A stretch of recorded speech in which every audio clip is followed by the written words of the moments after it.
Angefangen hat alles damit, dass mich ein kleines Mädchen gefragt hat, ob ich hier nicht einen Zauberstab bauen könnte. Den habe ich dann auch gemacht, der sah dann ungefähr so aus wie der hier. Dann habe ich mir allerdings gedacht, schön wäre es eigentlich, einen Zauberstab zu machen, mit dem man richtig zaubern kann. Und deshalb habe ich dann den hier gemacht. Dieser Zauberstab besteht aus Walnuss und Pflaume, Holz mit einem Messingring und einer Glaskugel.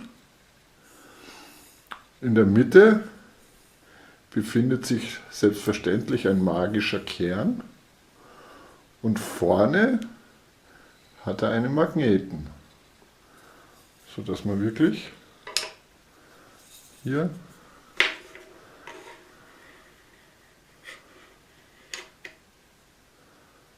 bisschen zaubern kann.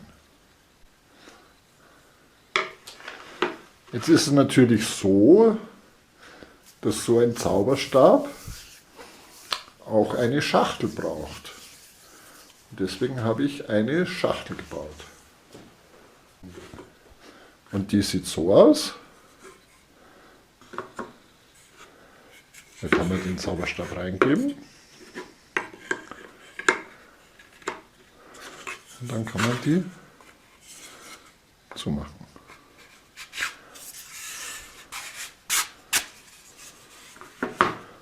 Es stellt sich allerdings die Frage, was macht man wirklich mit einem Zauberstab? Ja. Und deshalb habe ich mich an Harry Potter erinnert und das Denkarium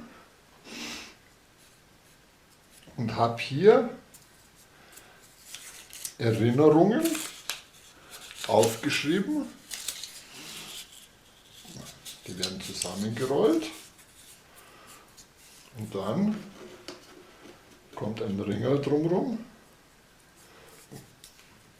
und dann kann man die in so ein Glas geben und sie mit dem Zauberstab wieder rausholen.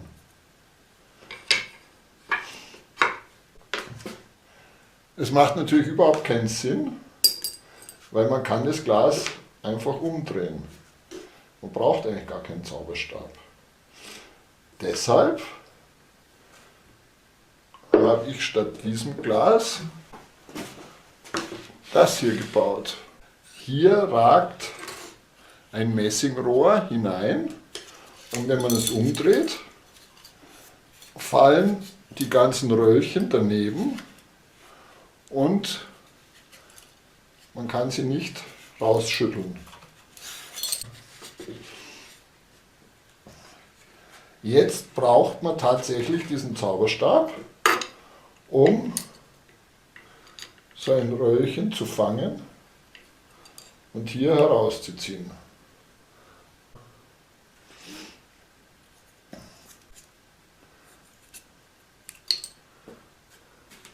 Allerdings gibt es da noch ein kleines Geheimnis, weil normalerweise geht es nämlich nicht, weil durch dieses Rohr in der Mitte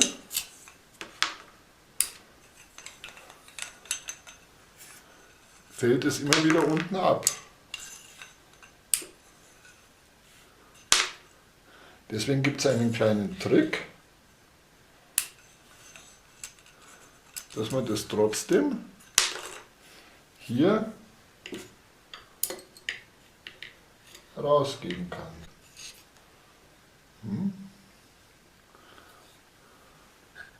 Jetzt will man natürlich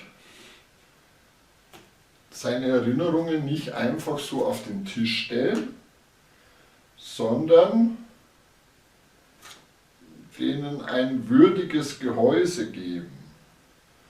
Und da ist mir eingefallen, dass ich mal ein Vogelhäuschen gebaut habe. Und schaut so aus. Und das kann man öffnen. Und das passt jetzt hier zufälligerweise genau hinein. Damit es aber nicht jeder öffnen kann, habe ich hier ein Loch gebohrt und etwas versenkt.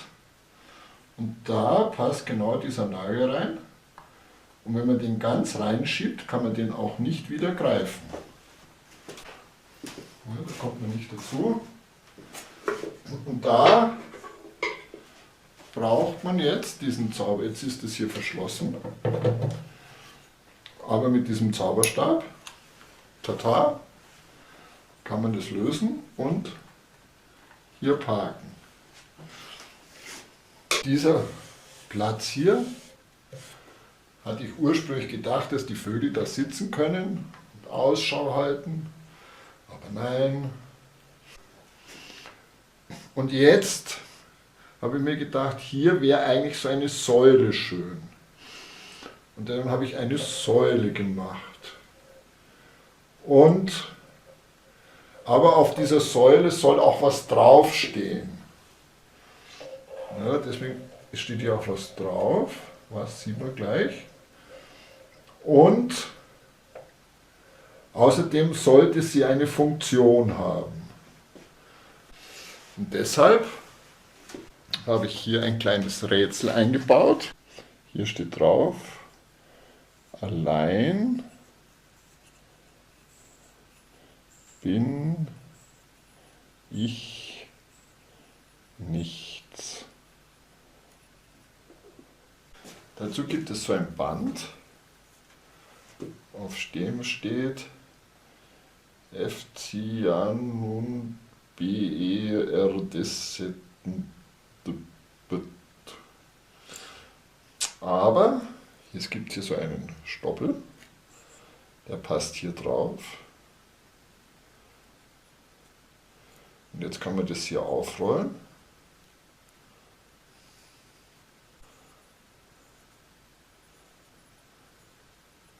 Und jetzt steht hier,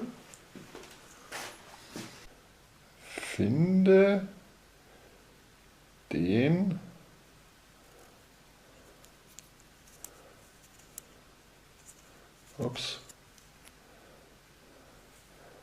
Zauberstab. Die Frage war jetzt, wo verstecke ich dieses Band? Und da hat sich dieses Loch angeboten, das ja schon da war, für die Vögel seinerzeit. Und da habe ich dieses Ding hier gemacht, diesen Stoppel. Und da passt es hinein. So. Dann kann man das hier so aufdrehen, wenn es weiß. So. Und dann kommt es hier rein. Und jetzt kann man es auch nicht mehr rausnehmen. Um das jetzt rauszunehmen, muss man hier wissen, dass es einen Haken gibt. Und mit dem kann man das wieder rausholen. Okay. In den nächsten Videos werde ich zeigen, wie ich den Zauberstab gebaut habe und die Schachtel dazu. Und das Denkarium, dieses Glas. Zu dem Bau von diesem Tempel gibt es bereits ein Video und ich werde es hier oben in der Ecke verlinken, beziehungsweise im Abspann. Wenn Sie Fragen dazu haben, bitte schreiben Sie sie in die Kommentare. Ich werde sie auf jeden Fall beantworten. Und wenn Sie meinen Kanal unterstützen möchten, dann würde ich mich freuen, wenn Sie mal auf meiner Patreon-Seite vorbeischauen. Vielen Dank fürs Zuschauen.